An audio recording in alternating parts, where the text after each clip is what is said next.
the complaints stop on electoral commission. Therefore, we don't want people to bring us mistakes and the electoral commission is blamed. If you have your ministry, keep your ministry. If you are RDC, keep your line. Let the voters decide.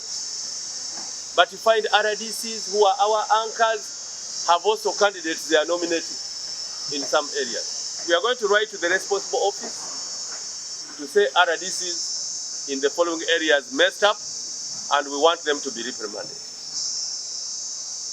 There was also internal disruption. When people look behind and they see their lines are short, they just run away and cause chaos in the lines which are long. Please, in our culture, when you touch the rags of an in-law with even a small finger, don't say I only touched with a finger. You have touched the rag of an in-law, especially mothers-in-law.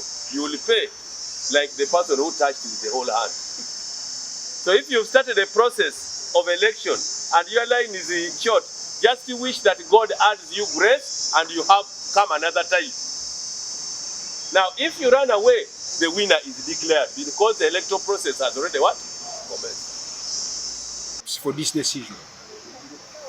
Now, in lining elections, the line is the ballot.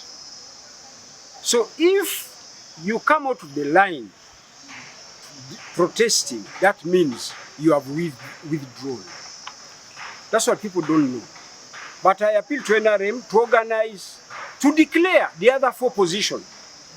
There are four positions remaining: vice, secretary, treasurer, and publicity. To declare them all because they are on the line. And the other one we are rioting. They should also be declared.